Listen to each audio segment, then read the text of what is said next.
Hey everyone, welcome to this really special episode of the podcast. Today, I'm absolutely thrilled to introduce to you Joanna Penn from the Creative Penn Podcast and the website of Joanna Penn and the Creative Penn. She is a best-selling author. She's a podcaster. She's a businesswoman. So all you female listeners out there, I want you to take notes. Welcome to the show, Joanna. I'm absolutely over the moon that you accepted to come on the show. I'm hoping that all the listeners will learn from your experiences as an entrepreneur and businesswoman. Welcome. Oh, well, thanks so much for having me, Ingrid. And yes, happy to talk about this, even though I know your audience are a lot of visual artists, but there is a lot of crossover, obviously.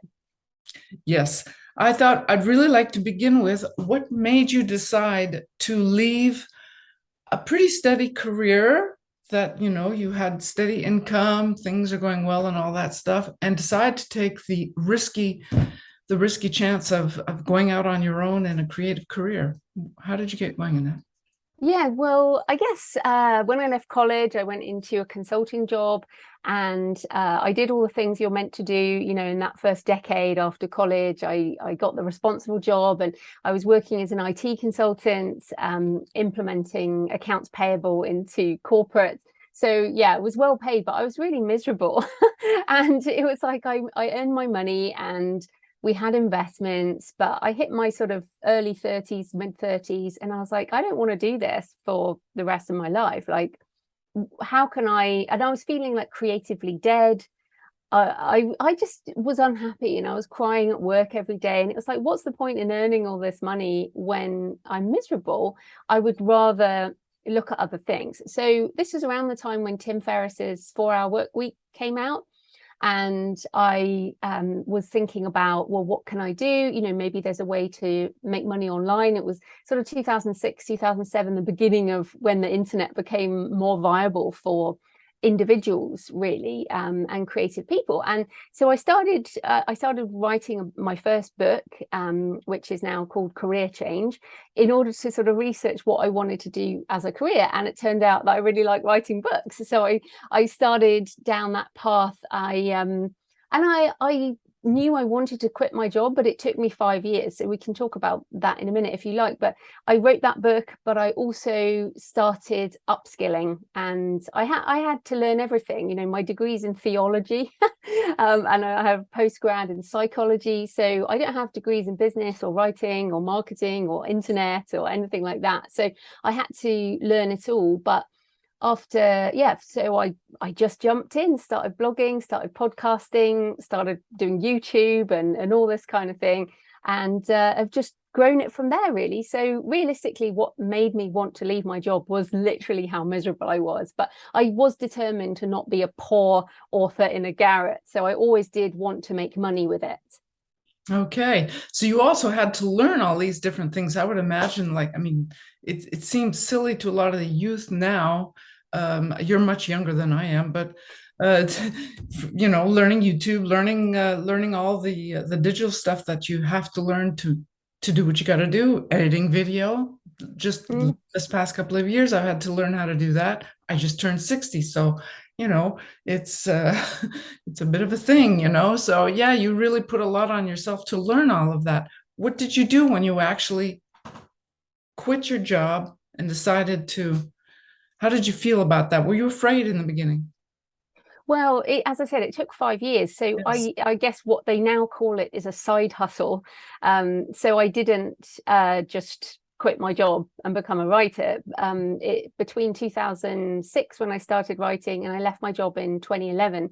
So by the time I left my job in 2011, I was making a couple of $1,000s a month with my businesses. I had 6 books or something by then. I had courses. I built up a business on the side. So I never jumped to nothing. I also went to 4 days a week at my day job, so I had more time to spend on building my business. So what I would do, yeah. So I would.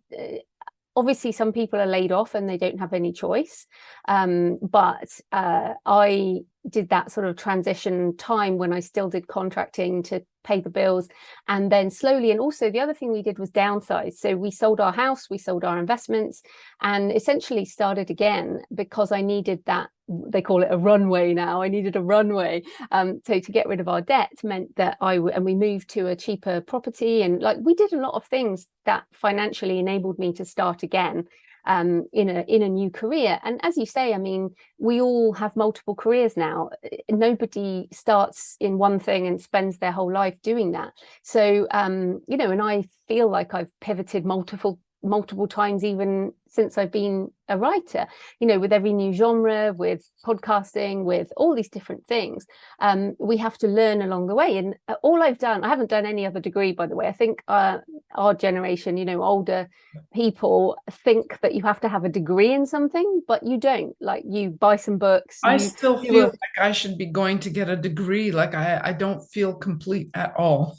yeah, so, and that's completely wrong. That's like that is an older attitude, and we need to get away from that, because that's not what happens now. It's like, get on YouTube and find some tutorials, do a short course. Like, there are loads and loads of short courses you can pay sometimes nothing, or a few $100s, or, you know, maybe a few $1,000s depending on what it is.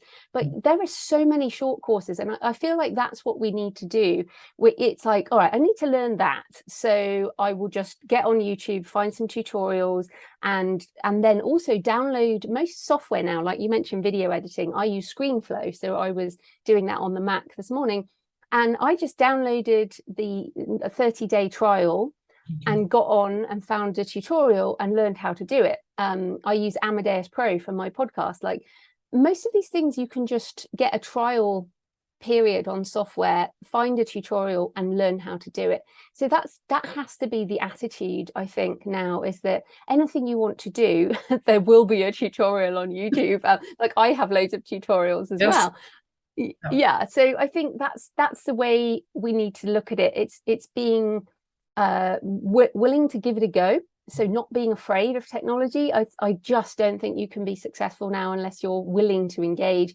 And then, so give it a go, download whatever it is, get an app on your phone, give it a go, mess it up, it doesn't matter, and you can learn that way. You definitely don't need a degree. No, it's really, really true. Though those are hard mindsets to leave behind.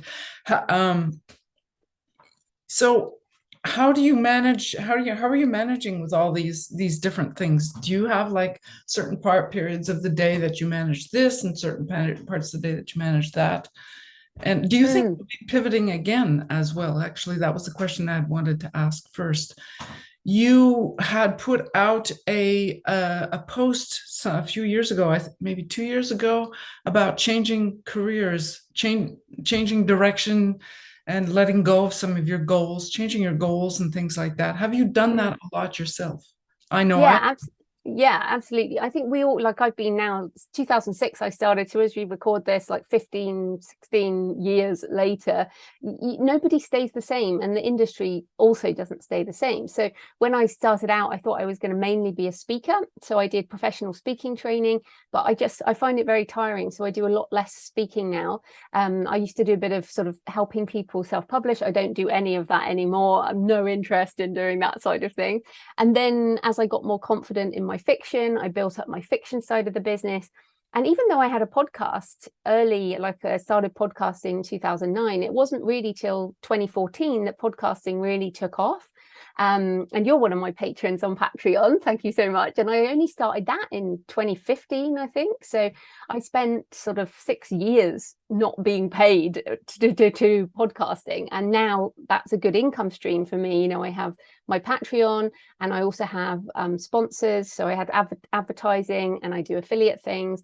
So that's become a bigger part of the business. And then a few years ago, like you said, and it was really when the pandemic hit, I think all of us were like, what are we doing with our lives, type of thing. And I was like, right, I'm gonna again pivot away from teaching people about how to build their website and all of that kind of thing, and more into the creative side of it. So I just put out How to Write a Novel, which is more the craft. It's really my first craft book. write more fiction, and also move more into almost that coming back to psychology, which I studied for years, around the psychology of the creative side. So even though I'm, My goodness, I'm really sorry to interrupt. I've been yeah, looking for a psychologist actually to chat with about the psychology of being creative, the positives and negatives, and all of that. It's really difficult to find. Please continue. I'm sorry. yeah, well, I guess for me, it's more the, I talk a lot about the shadow side and how we can use different aspects of our personality in our writing and stuff like that. So I guess it's more about the things we become interested in over time. So, and I tend to write non-fiction books when I want to figure out a topic.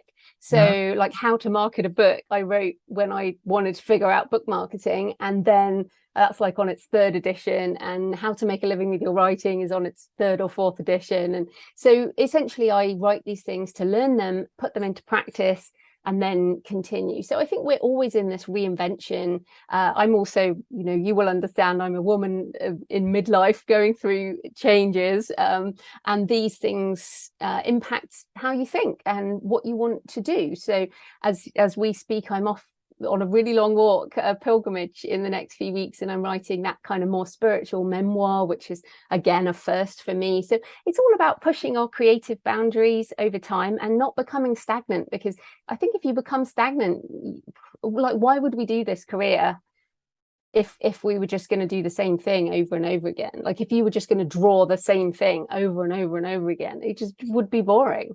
That particular point that you've just made is a really, really, really common among visual artists. You begin to get bored with what you're doing. Boredom seems to be a huge factor into what drives you to try new things. Boredom, and then of course, being unhappy, which is something a lot of people feel with the pandemic. Although I have to say, the pandemic changed absolutely nothing for me. All work at home. One never went out anyway, so that really didn't change much for me. But the business side of it, you learned business in your previous job, I would imagine. You learned a lot about it then. So you applied that to what you wanted to do for the future. I really think that for a lot of visual artists, myself included, we need to be, especially for women, we need to be we need to be better educated about business so that we don't get stuck. You know what I mean? How did you really teach yourself? Did you really go to another book? Did you write another book? I don't think I saw too many books about the business. You did write one book about business, I think. Yeah, so I've got a book called Business for Authors, but I do have a list of books at thecreativepenn.com/money books. So maybe we can link to that in the show notes. That is a list of books that I think everyone should read, whether you're creative or not. Thecreativepenn.com/money books. Yeah. One of the biggest things for creatives is getting over the mindset of being an artist means you have to be poor. So, and what, especially for visual artists, is like, do you want to be Vincent van Gogh, or do you want to be Pablo Picasso? And these two incredibly famous artists, one died penniless with his ear chopped off, the other one died a multi-millionaire. Bit of a bastard, obviously, Picasso, but I mean, in terms of money, dude knew what he was doing and made a ton of money. He was also prolific. That's another lesson we can learn. Something like 50,000 pieces of art Picasso made, which is just incredible. And it is mind-boggling, but also he died rich. I mean, I would rather die rich, to be honest, and be able to give it away or whatever. But so that's the first thing, is the mindset. You also have to decide that you're interested. I meet so many writers who say, well, I don't want to know about money. I just need enough to pay the bills or whatever. And it's like, well, if you're not interested, then if you personify money, like many of us personify the muse, right? We wait for the muse to come. Well, if you think about money as like the muse, if money is like this, if you're like, no, not interested, money's gonna go away. It's just not going to be interested in you. So you have to embrace thinking about money, being interested in money, talking about money, and think about ambition in terms of what is your goal. So my goal is always financial independence. I want creative independence, but I also want financial independence. I want to write what I want to write. I don't want to have to do what someone else tells me. So learning, those money books are really good. And then it is engaging with money and going, okay, so I have to make income. How can I make income? What are the different things I can do to make income? And then also, obviously, what costs are there? But I also think too many creatives don't spend money either, and they also don't invest money properly. So it really is about learning all these things. But again, you can learn this stuff. I wasn't born knowing all this stuff. Nobody is. You have to go through your own journey, learning and then doing it.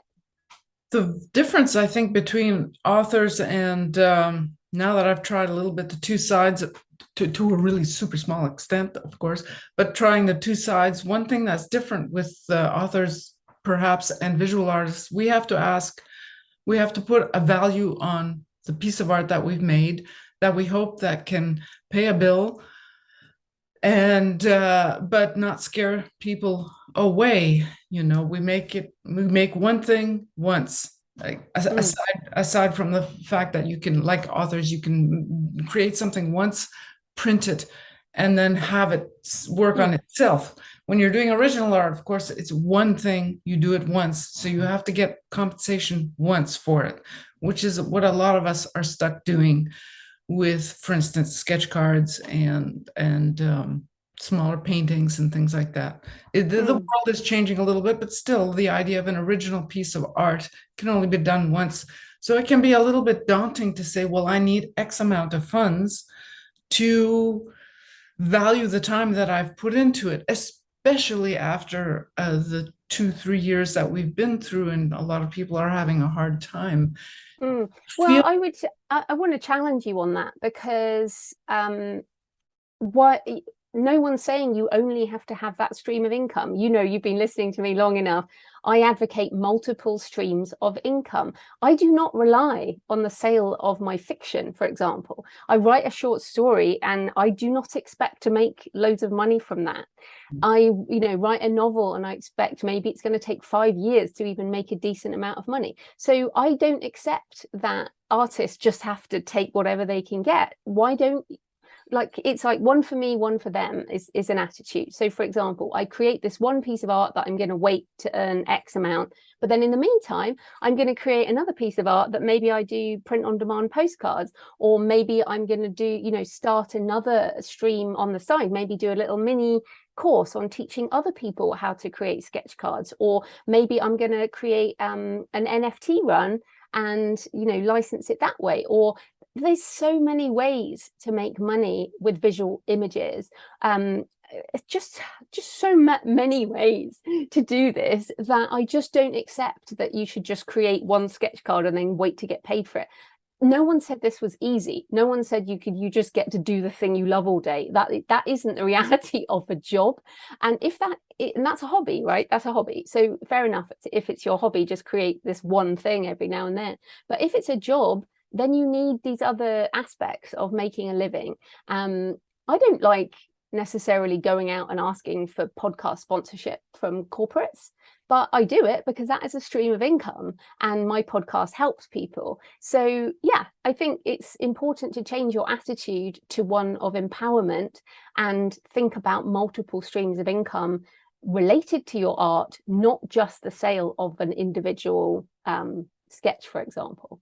Completely agree with it. It does require a little bit of thinking and time management, which brings me to a point of, how do you manage, you as an author, a businesswoman? You also have another podcast where you talk about travel, which is super interesting, and you do your pilgrimages and all that.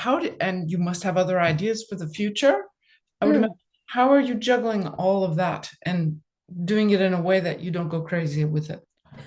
Well, I don't go crazy because I do so many things. I would go crazy if I only did one thing. So there are writers, there are writers who do only write mystery novels or only write romance novels, and they put out a book a month or whatever. And I can't do that. That would drive me crazy. So I'm a multi-passionate creative. I like doing different things.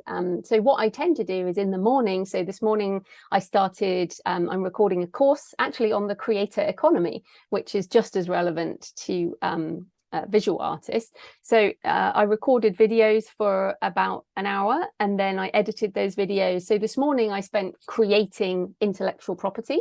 So that's what I do most mornings. I'll either be writing, editing, doing videos, making podcasts, that kind of thing. Then I do some kind of exercise. So I go for a walk or I work out or whatever. And then in the afternoon, like this is my afternoon as we record this, I do podcast interviews. I was doing some accounting before this on my accounting platform, some invoicing. I do email, I do social media. So basically in the morning, I do the creative stuff. Then there's some activity. And then in the afternoon, I do business and marketing. And when I had a full-time job, it was still that, but it was just a lot less time. So I would get up at 5, I would do the creative stuff between like 5 a.m. and 6:30. Then I'd go to work. Then I'd come home. And then in the evening, I used to do my podcast. I was living in Australia. I used to do the podcast every evening because the time zone with America worked out really well. So that's what I would advise people is you have a time slot for creative work and a time slot for business. And you have to make those 2 different time slots if you want to make a really good living as a creative, basically. So you're really organized. I do like that way. You've learned to know yourself as well too. You know, you're more creative in the morning and you're perhaps better suited to do the other stuff in the afternoon. That's well, that's really fascinating. Here's a little useless question. Are you a fan of lists?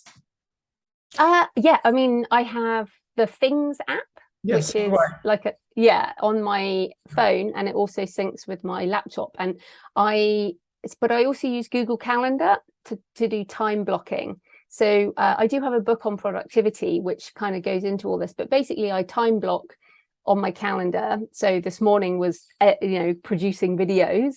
It was in my calendar, and then this afternoon has other things, and then the lists are the extra stuff. So for example, I just found an article that I want to talk about on the podcast, so I'll keep that in my things to-do list.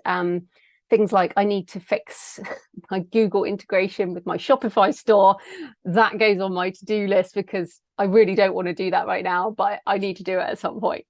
That's a good thing. I hadn't thought of that, but what do you think of Shopify? I've used it in the past and then I let it go. I thought it was a bit pricey for what I was making at the time. But what do you think of it? Is it working for you? Yeah, I love it. And on my podcast recently, I had the minimum viable store approach, which was, very much what do you need to get it going. But what I love about it is because I have multiple brands. I have Joanna Penn and JF Penn, and my mum's books is Penny Appleton, and they're also going to allow sale of NFTs soon. So, and I have some NFT art. I've been using AI generative art, using words from my novels to generate images. So I'm going to start selling. Also, I'm a photographer. I say I'm a photographer. I take a lot of photos and I travel a lot and I have some really nice photos. So what I want to do is make those into print on demand postcards. And if people are on the video, you can see like I have, typesetting and stuff like that. Measure your life by what you create. So I'm going to make postcards of these things. And so what you can do with the Shopify store is have all these different products under one place. So my store is creativepennbooks.com, and it's going to have all these different things. I'm going to do journals. So I've got plans to make the store into much more of a destination for creatives. And I feel like visual artists, it's like the best time in history to be a visual artist because everyone needs visual art. Like they really do. A lot of it, I gotta say, is digital art, which is fine. It's all fine. But a lot of it at the moment is very clean digital art, whereas a lot of us, not all of us, but many of us do rather organically messy art, if you like, if you get my drift. But I think there's a market for everything, and that everyone has to find their niche. So that's the other thing. I mean, you're in my audience. So I have a podcast which mainly acts as marketing for my books. So, and Books and Travel, my Books and Travel podcast is marketing for a book I haven't even written yet, the Pilgrimage Memoir. So this is the other thing. Artists have to be willing to do marketing. So if you want to attract audience for messy hand-drawn art, whatever you want to call it, then you have to figure out a way to reach the people who buy that art. And I feel like only the individual artists can figure out a way to reach them. Like Yeah, those are none of us, yeah. none of us can just stick it. Like there are 20,000 books per week published on Kindle now. Well, that I didn't know. Yeah. So as an author, how am I meant to compete in Yeah. that market? And that will only increase. So it's the same. Like, don't think it's easier for anyone. We all have to compete in the market. So we all have to find a way to reach people. And look, I didn't come looking for you, right? Right.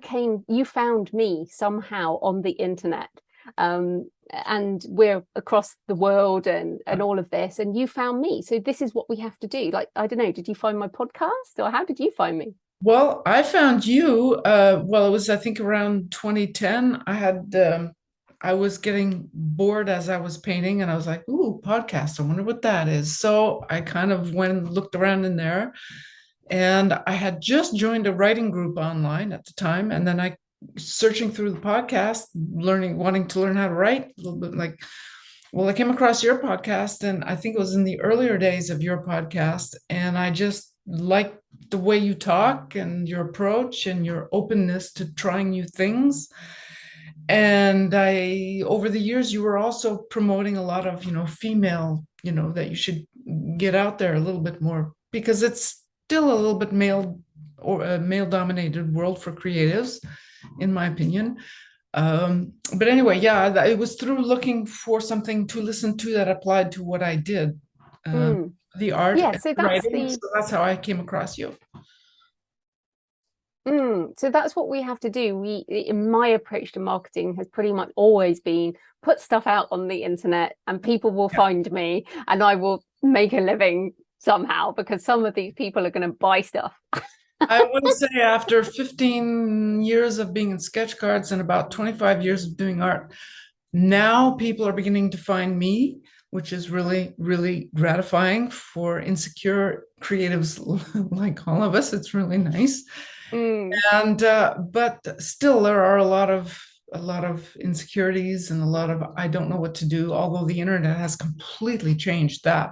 When I started Mm. out, there was no internet, so Yeah. I Well, think. I think, yeah, I mean, that's never going to go away. I think the self-doubt, we all have those. If you don't have those things, then I don't know what's wrong with people if they don't feel that. I mean, like being a creative means having self-doubt, right? But what we just carry on. We have to carry on regardless. And I think that attitude of curiosity and learning, that's what gets us through, because we're like, okay, I'm just going to create something new and put it out there and see what happens. I do like your very much your willingness to try new things, and I like to do that too. Very often, I put myself down. I keep thinking, no, no, no, stick with what you've got. Just learn how to do that. But you want to learn something new. It's interesting. It's fun, and Mm. usually in the long run, it will come back and help you with what you were doing in the first place. The one thing I would like to go back to is your Shopify. You think it's better than a website? Like I've had a website for a million years, although I'm a little lazy in upkeeping it, but I have had a website for like ever. Do you think it's better to use a Shopify than to like plug in Shopify to your website? Well, a Shopify store is a website, Yeah, and it is. some people do have it as their whole website. But like you, I have loads of websites, so I have one store, creativepenbooks.com, and on the creativepen.com, there's a button that says shop, and if you click the button, it goes to the store. It's inter- On jfpen.com, it says the same thing. So I've just linked through to the store from everywhere else, and in that way, I can keep all of my ecosystem and have the store in the middle. And so yeah, so nonetheless, it just depends on the situation. yeah, your website is still the focal point that you use to send everybody to, and then it goes out like that to wherever they want to go. Yeah, I mean, you just don't know how people are going to find you, but I think as long as everything's linked to everything else, Yeah. then I mean, like for example, somebody listening to this right now, we can say, well, you might want to go to my YouTube channel, which is youtube.com/the Creative Penn. And so you might go there, and then you might click directly through to creativepenbooks.com and Yeah. buy a book. Now you've completely bypassed my main website, thecreativepen.com, but it doesn't matter because you bought a book. So I think what we have to think is different people want different things in a different situation. And like my YouTube channel is mainly audio only now, because I know a whole load of people just listen on YouTube. They use it as an audio platform. And let's face it, two talking heads, it's not that interesting to watch us converse. No, but do you know, it's very funny since I've started this, and well, both Lindsay and I were really new at this, Mm, but I have it out as an audio. I put it out on Anchor, and it's also on YouTube. mm. YouTube gets by far, by far the most interaction and results. And even though it's only talking heads every single time I do edit, I use LumaFusion. I'm slowly learning how to use that. Super fun. Love it. Oh, But there you go. Yeah, but you are also you're in visual media, yeah, so it also makes sense for you to do visual stuff. but I guess because the crowd is pretty visual, I suppose that's why they go to the YouTube. Mm, And it is, I have to say, like for instance, watching you on video, it's nice to be able to see who it is you're listening to all the time and put a face to the voice or the words or the images or whatever. YouTube, I mm. find, is shockingly useful. Yeah, and I mean, Um, we'll talk about it for, I mean, for a visual artist, like if you make, like you talked before about making the one thing, like this one sketch card, then do a video per card. Like yeah, this is the card, this is my inspiration, this is what I'm making, this is, and take people through the process. You know, there's loads of ways you can use video as a visual artist.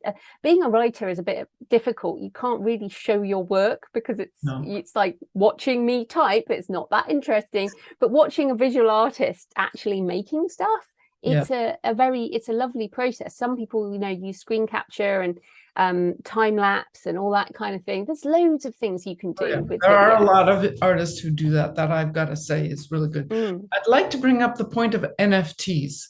That's something else that I try to ask as many people as possible as I'm trying to understand the whole world of NFTs. There mm. are people who love it, there are people who hate it. I just simply don't understand it. I have a difficult time getting my personal head around it. Lindsay as well. We've been trying to learn more about that. What do you think of it all? Especially, it seems to be going down a little bit, I believe, lately, or there's No, controversy. so what's happening is essentially if you think about Web3 as the next iteration of how we interact and work and make money online, the Web 2 and the internet in general had a crash in the, you know, early 2000s. You'll remember that too, the dot-com crash. And then it was only after the crash that the true power of the internet emerged. So what we had earlier in 2022 was a crypto crash, but look, let's face it, all the economies have crashed as well. So it's not just the crypto world, it's everything is pretty bad right now. So we're in a recession, we're in a difficult economic time. But what's now happening is the hype's gone, all of that's gone, and actually the people who are serious about building applications are doing the work. So I absolutely, I mean, you do have to spend a bit of time trying to understand blockchain and NFTs, but essentially, and I have a lot of episodes on this at thecreativepenn.com/future. There's a whole load of stuff there, so if people are interested. But if you think that at the moment, if you let's talk about books. If you buy one of my books on the Kindle, you're not actually buying the book. You are licensing the right to read the book on the Kindle device. You don't own the book. So what we're talking about with NFTs is actually a digital asset that you can buy and own. So I've sold images, NFT images on OpenSea.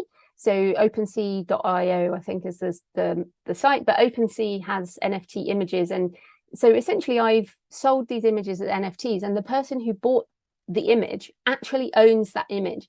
Now, when they sell the image, a percentage will come back to me as the original creator. And this is why artists are so excited about NFTs, because what's happened in the past is that an artist, let's say a young artist, has sold a painting for $10,000 when they're 25. And then when they're 60, that painting is now exchanging value for hundreds of thousands. And that artist gets nothing because the art world Yeah. doesn't work like that now. But with NFTs, if people just do a bit of Googling around NFTs and art, you'll see Sotheby's was some of the first people to use this. It's that a percentage will go back to the original creator. So this has the potential to bring more streams of income to artists and creators of all kinds. Or the musicians are well ahead actually in this space. But so I'm very excited about NFTs. I'm minting my own. I think 2023, 24 and into onwards is going to make a big difference. And I think we'll have other streams of income, which is very welcome. It'll be easier to collaborate. It will, because it's all electronic. It's essentially programmable money associated with digital assets. But as I said, I've got lots of resources on my site if people want to know more. Oh, I'll be looking them up. That's for sure. Definitely. I know you wanted to keep this short. I have a last question I'd like to ask. What do you see for your future? Do you think that you're going to be changing goals yet again? Do you think you're ever going to be leaving the writing career behind? I don't know. I feel like as long as I have more books I want to write, I will continue writing. And I feel like we all have a default creative way. And my default is written words. Like I know you've written books, but your default is visual art, and then you've added writing. I'm a writer and I've added visual art, so photography and NFT, AI art. And I know many people listening will be like, that's not real art. Well, it doesn't really matter. If people buy it, then it counts. But essentially it's all about curation, and what you like to do. So I think how I see things is I know what next year looks like. So we're recording this August 2022. I know what my next 18 months looks like. It's a pilgrimage memoir. It's a psychology book on creative shadow. It's a couple of novels, it's some more walking. It's my Shopify store. So I know as long as I know what the next sort of 18 months looks like, then I'll carry on. And my list of books I want to write is I've got about 17 different projects right now. And that's not an exaggeration, like 17 different novels that I want to write. And what I do, I'm quite intuitive, is whatever rises to the top in my mind is what comes next. So in terms of my pivot, it's more that, for example, I'm not going to teach the business of creativity. I want to teach more about the psychology of creativity and actually help people create their own art, as opposed to I don't do book marketing stuff anymore, or I don't talk about book marketing because I know we've talked a bit about it, but people will say, oh, come and do a keynote speech on this, and I'm like, no, not interested. Whereas I am interested in NFTs and I'm interested in AI creation and all that. But I think all I feel is that I just lean into whatever I'm interested in, and as long as that's still interesting, I'll keep doing it. But I mean, I've been full-time for over a decade now. I don't know if I could do anything else.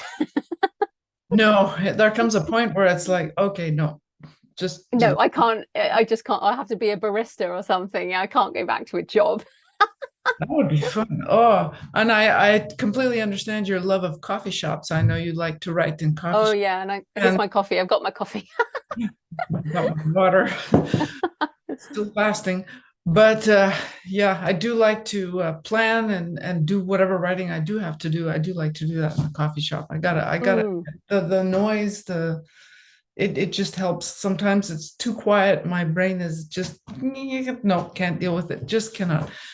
Do you think that what do you see as the future for women? Do you think we need do you really think it's not equal for women and men? Do you think that it's all hyped up, that it's mostly still men who have more space in the creative world, or what do you think about that? I love being part of the independent author movement. I feel that in traditional publishing, that might be true. In traditional art, that might be true. But on the internet, we make whatever we want to make and we reach whoever we want to reach. And personally, I have, in the traditional work world, I felt there were issues. In the world I'm in now, I don't feel there are issues. I do recommend, there's a couple of books, they're a bit older now, but Nice Girls Don't Get the Corner Office and Nice Girls Don't Get Rich by Dr. Lois Frankel. And they brilliant advice in those books, fantastic books. And look, there is a truth in some of these things, but I'm not going to let that stop me do whatever I want to do. So I don't focus on that myself. I mean, in terms of my podcast, for example, I do make sure that I interview women, even though I'm a woman. So I have, there's always a woman on my podcast. But I make sure that I interview women, people of color, as well as men. But I feel like we make the world we want to make. So I don't tend to focus too much on that. And I just try and learn the things I need to learn to get on with things. It's like, women need to learn how to invest. So do that, which I have learned. Because I'll certainly do as soon as I have money to invest, but yes. No, but that's too late. You even if you're only starting with $5 a week, you have to start investing. So read that Nice Girls Don't Get Rich. That's a really good book. I will definitely do that. So you are a very intuitive person too, and you are really letting your intuition and your feelings drive you, as opposed to someone who's an entrepreneur. You are very definitely an entrepreneur, and I had always understood that as being very concrete and data driven and very focused, whereas being no, you can do both. I mean, the fact is, I don't call myself, an entrepreneur is often looking for an exit. It's like, here's some software and then I'll sell my company. But I'm a creative entrepreneur. I like money, but I measure money, but I don't measure a lot of other stuff. So I think you can do both. And again, I feel like that's an excuse. You can be creative and make a lot of money. So let's embrace that. Well, on that positive note, I will let you go. I think we're pretty much up to where you wanted to be. This has been amazing. Thank you so much. I'm going to be bold and say I would love to have you back on to talk about the psychology part of being creative and the book that you're writing on that, because it sounds fascinating and I've been looking for that. So wait till it's out. Well, as soon as it's out, if you want to come to, I know that I guarantee you there are a lot of listeners who are very interested in that, as they have told me that they are. For sure. Well, that might be a while, but thanks so much for having me on. And if people are interested, I have the Creative Penn Podcast, Penn with a double N. So check out my channel and my show. All the links will be in the show notes below. Thank you again. I've really appreciated your time. Thank you so much, Joanna. Thanks for having me. Thank you.